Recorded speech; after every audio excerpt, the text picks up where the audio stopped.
pagi saudara sekalian yang dikasihi Tuhan Yesus. Damai sejahtera Allah menyertai Anda sekalian. Pertama-tama saya mau berterima kasih kepada saudara-saudara yang memberikan respon terhadap sapaan pada waktu yang lalu. Salah satu daripada penyapa balik itu adalah saudara kami atau saudara kita yang mengatakan, "Pak, kenapa kok tidak menyebutkan kesabaran itu sebagai buah Roh Kudus?" Nah, saya jawab melalui WA-nya, "Anda cerdas. Memang benar, kesabaran adalah buah Roh Kudus. Itu kalau kita mau menyebutkannya secara eksplisit. Tapi saya ingin menyampaikannya secara implisit, agak tersembunyi. Khususnya bisa diperhatikan di bagian akhir dari percakapan pada waktu yang lalu itu, di mana kita ingin berupaya, berjuang supaya boleh mempunyai kesabaran. Tapi kalau berjuang sendiri, kita tidak akan mendapatkannya. Kita malah bisa frustrasi, gelisah. Tapi dengan pertolongan Tuhan, mengandalkan Tuhan, menyandarkan diri kepada Tuhan, membiarkan Tuhan bekerja di dalam kita, itu berarti bahwa kita bisa menunjukkan bahwa kita juga orang yang diliputi oleh kesabaran, patience. Sekali lagi terima kasih. Mudah-mudahan pada waktu yang akan datang masih ada respon-respon lain yang berguna untuk memberikan masukan dan terutama juga memberikan kepada saya dan rekan-rekan inspirasi baru yang bisa dikembangkan dalam acara seperti ini di masa mendatang. Saudara-saudara, saat ini saya ingin membaca ayat yang kita kenal, sering kita dengar, yaitu dari Mazmur 121. Mazmur 121 ayat yang keempat. Mazmur 121 ayat 4. Mungkin juga ayat 4 dan 5 ya. Demikian, sesungguhnya tidak terlelap dan tidak tertidur penjaga Israel. Tuhanlah penjagamu, Tuhanlah naunganmu di sebelah tangan kananmu. Saudara-saudara, inilah seharusnya merupakan sebuah pengakuan iman kita bahwa Allah kita, Allah yang tidak pernah terlelap, tidak pernah kepulusan, tidak pernah tertidur, tapi Dia selalu menjaga kita. Walaupun tidak kita lihat, walaupun tidak kita ketahui keberadaannya, tapi Dia menjaga kita. Orang Jawa bisa memberikan istilah yang sekarang sudah mulai viral, Gusti ora sare. Allah itu tidak tidur. Betul? Mungkin ada yang ingat. Loh, Tuhan Yesus juga dalam Injil Markus 4 pernah tidur di perahu. Dan saudara, mari kita perhatikan dulu ya.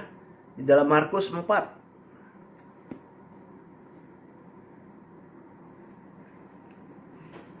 Markus 4 itu mulai ayat yang ke-35 dikatakan bahwa Yesus mengajak mereka untuk bertolak ke seberang.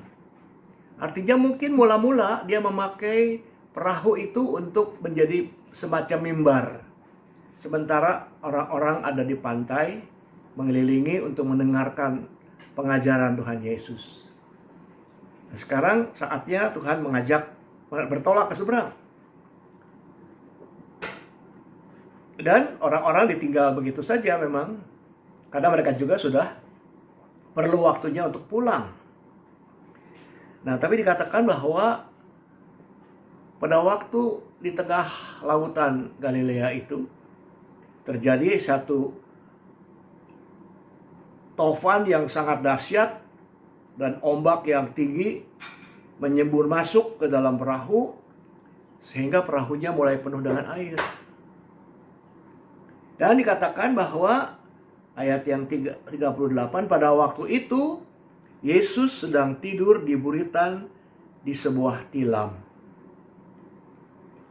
Yesusnya tidur. Nah katanya Gusti ora sare. Ini Gusti Yesus lagi tidur di buritan enak-enak. Nah tentu orang bertanya, katanya nggak tidur. Nah saudara jangan lupa, ketika Yesus datang ke dalam dunia, dia menjadi manusia. Dia merasakan juga apa yang akan dialami manusia. Sebagai manusia, dia juga mungkin lelah. Nah murid-murid cuma duduk-duduk aja di sekitarnya. Yesus bicara terus, memberikan pengajaran terus. Ada saatnya istirahat. Dan Yesus memanfaatkan. Dia yang minta. Dia yang menyuruh murid-muridnya untuk menyeberang. Bukan untuk menghindari kerumunan orang banyak, tapi juga untuk beristirahat. Tapi yang terjadi di tengah lautan itu adalah turunnya tofan yang hebat, mendatangkan ombak yang tinggi, dan masuk airlah ke dalam perahu. Nah saudara-saudara, kita tentunya harus menjawab. Tadi katanya Gusti ora sare. Tapi Yesus kok tidur? Tidur beneran, bukan tidur-tidur ayam, tidur beneran. Nah di dalam Markus 4 itu digambarkan bahwa murid-muridnya membangunkan dia. Bayangkan tuh, berani-beraninya aja. Ya. Guru, engkau tidak peduli kalau kita binasa. Jadi bukan hanya membangunkan, menegur. Mungkin juga agak marah. Karena kita berjuang keras setengah mati, guru kok enak-enakan tidur. Nah saudara-saudara, kita mencatat bahwa Yesus bangun. Artinya tadi tidur, benar tidur. Tapi kalaupun tidur, itulah gambaran asli dia manusia. Tapi jangan lupa bahwa Yesus yang mengajak untuk ke seberang itu adalah Yesus yang juga Allah. Jadi ada dua sisi yang bersatu, sisi manusianya dan sisi ilahinya. Buktinya apa? Buktinya murid-murid walaupun memang kerepotan dengan goncangan di tengah badai itu, atau usaha mengeluarkan air dari perahu, tapi tidak tenggelam, tidak membahayakan, tidak merugikan. Ini yang kita mesti catat. Yesus tidur, tapi mereka tetap terpelihara. Mereka tetap dijaga. Nah inilah sesuatu yang penting bagi kita untuk kita sadari dalam kehidupan kita. Nah ketika Yesus dibangunkan dan bangun, dia menghardik, memarahi angin supaya diam. Danau itu menjadi tenang kembali, reda. Dan Yesus mengatakan, mengapa kamu begitu takut? Mengapakah kamu tidak percaya? Nah selama ini Tuhan Yesus sudah memberikan banyak pengajaran. Murid-muridnya pasti yang paling dengar karena yang paling dekat. Dengar terus, tahu secara teori. Tapi prakteknya bagaimana? Ini yang mau diajarkan kepada murid-murid melalui peristiwa turunnya angin ribut di Laut Galilea itu. Supaya murid-murid menunjukkan kepercayaannya. Kepercayaan yang penuh. Dan itulah sebenarnya gambar kesetiaan. Setia bukannya memarahi, tetapi tetap berpegang pada Tuhan. Tetap memandang kepada Tuhan. Tetap berserah di dalam tangan kuasa Tuhan.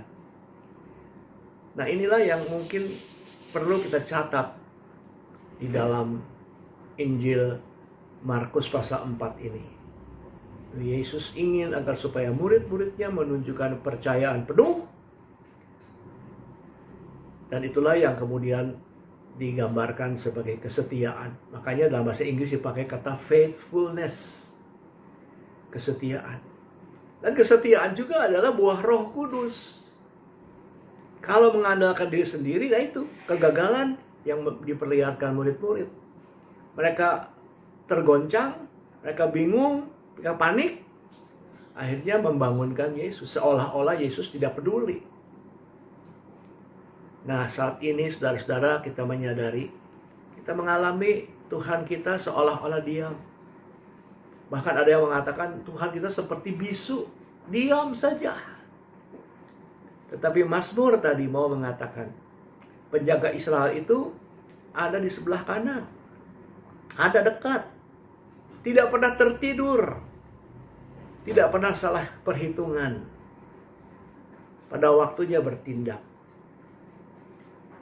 Nah, kepada kita saat ini juga dipertanyakan tentang kesetiaan kita, saudara-saudara. Kesetiaan kita kepada Tuhan. Apakah memang kita setia menunggu dengan sabar saatnya kita bisa berbakti bersama-sama? Ya. Adanya pandemi ini membuat kita belajar banyak bahasa Inggris. Ada kebaktian online atau ibadah online. Sekarang digambarkan lagi kebaktian atau ibadah on-site, di tempat, di gedung yang biasa. Ini saja ada banyak pro kontranya. Dan kalau kita perhatikan, ada persyaratan yang memang tidak semua orang bisa masuk, bisa ikut. Perlu daftar. Itu pun 15 tahun ke bawah tidak boleh, 60 tahun ke atas tidak bisa. Saya misalnya tidak bisa ikutan karena sudah 70 lebih. Nah, tapi saudara-saudara, kalaupun masih begini, apakah yang terutama perlu ditunjukkan masih ada? Itu kesetiaan kita. Kesetiaan bahwa Tuhan yang menjaga kita, yang memberikan pertolongan kepada kita, yang peduli kepada kita, adalah Allah yang tetap mengarahkan kita, memberi kekuatan kepada kita, menjaga keluar masuk kita. Kita bersyukur karena mempunyai Tuhan Allah yang tidak pernah tertidur. Bayangkan bangsa Israel dipimpin dalam perjalanan di padang belantara itu 40 tahun. Sebelumnya juga Tuhan menyertai umatnya di Mesir 430 tahun.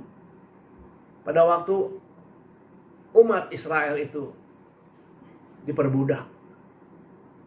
Jangan merasakan, waduh Allahnya tidak dengar, udah teriak-teriak, minta tolong. Tapi dikatakan memang Tuhan mendengar, mengetahui, dan mendengar dan mengetahui kebutuhan umat.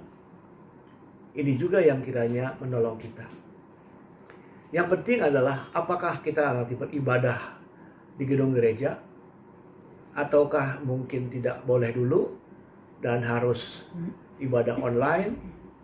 Kita tetap menunjukkan kesetiaan, juga dengan pertolongan dan mengandalkan Tuhan tentunya. Nah, saudara, kita bersyukur karena mempunyai Tuhan Allah yang tidak pernah tertidur, selalu berjaga buat kita, menjaga keluar masuk kita. Ada sebuah ayat dalam Filipi pasal 4 ayat 19 dan ayat 20. Filipi 4 ayat 19 dan 20. Allahku akan memenuhi segala keperluanmu menurut kekayaan dan kemuliaannya dalam Kristus Yesus. Saya ulangi ayat ini ya, ayat 19 ini. Allahku akan memenuhi segala keperluanmu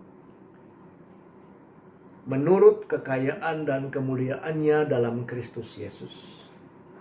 Dimuliakanlah Allah dan Bapa kita selama-lamanya. Amin. Jadi saudara-saudara, ini sebuah janji yang indah, sebuah pengakuan yang jelas yang harus kita pegang. Allah kita yang akan memenuhi semua keperluan saudara dan saya. Dan marilah kita tetap menunjukkan kesetiaan. Sekali lagi tetap dengan mengandalkan Tuhan, dengan pertolongan Tuhan. Karena kesetiaan juga adalah buah Roh Kudus. Roh Kudus yang bekerja dalam kita akan menolong kita terus. Mari kita berdoa, saudara-saudara. Bapa Surgawi dalam Tuhan Yesus, kami bersyukur karena kembali kami diingatkan. Allah itu tidak membisu diam, tidak peduli. Tapi Allah kami adalah Allah yang tidak pernah tertidur, tidak pernah bahkan mengantuk sekalipun. Allah yang senantiasa berjaga, dekat dengan kami, tahu keperluan kami. Oleh karena itu ya Tuhan, ajarlah kami di tengah-tengah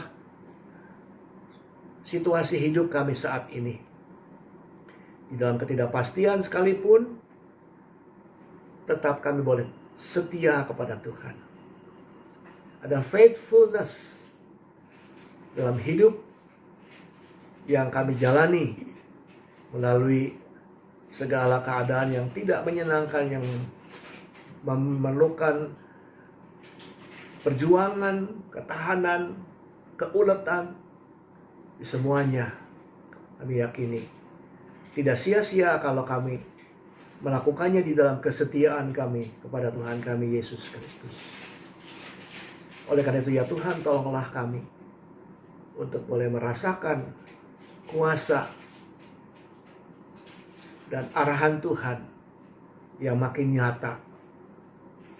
Dan biarlah kami setia untuk menunggu, setia juga untuk mematuhi. Dalam nama Tuhan Yesus, kami bersyukur dan berserah. Amin.